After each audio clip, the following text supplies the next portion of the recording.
Good morning po sa inyo lahat. Isa pang layugto na ating daily Bible blessings.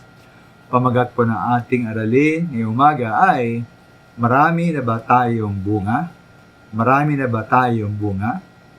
Isa pong tayo ating tanungin siya kung siya ay isang magulang, maring isang tatay o isang nanay, ano po ang pinakasimple at pinakapayak na paraan upang kanyang patunayan na siya ay isang magulang, na siya ay isang tunay na magulang. Para sa akin po, pakilala niya sa atin ang kanyang anak. Lalo na, parak na ito ay kamukha at kahawig niya. Ngayon po, kung tayo po yatunangin, kung tayo ay isang tunay na Kristiyano, ano ba pinakasimple at pinakapayak na katibayan natin na tayong Kristiyano? Ito ba ang ating kaalaman ukol sa Biblia? Ito ba ang ating panalangin at pagdalo sa panambahan? Ito ba na tayo miyembro ng isang iglesia at nabautismuhan pa? Ito ba yung biging mabait na tao natin? Ito ba makatibayan po ng pagiging Kristiyano?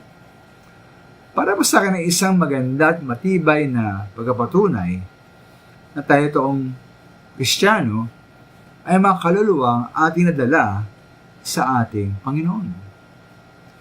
Mga taong naligtas, mga taong nabago, sa magitan ng ating pagbabahagi ng Ebanghelyo at salita ng Diyos. Ito ba mga taong dahil sa ating pagsisikap ay naging mga tunay na disipulo at alagad ng ating Panginoong Hesus. Sila po ang ating mga bunga.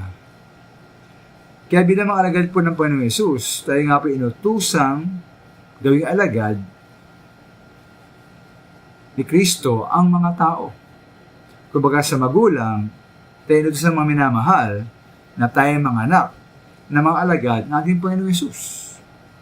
Ano sa Mateo 28:19, sinabi po ng Panginoong Hesus na habang humahayo, gawin nating alagad ang mga tao sa lahat ng bansa. Mamunga tayo ng mga kaluluwa. Sabi din po ng ating Panginoon Hesus sa John 15:8, sa ganito'y lumuluwalhati ang aking Ama na kayo'y magsipagbunga ng marami. At gayon kayo'y magiging aking mga alagad.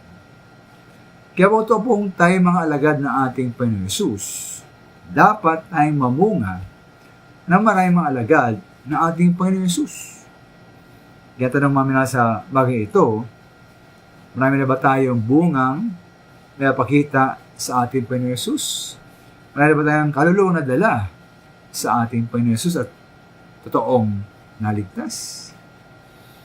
Maraming salamat po.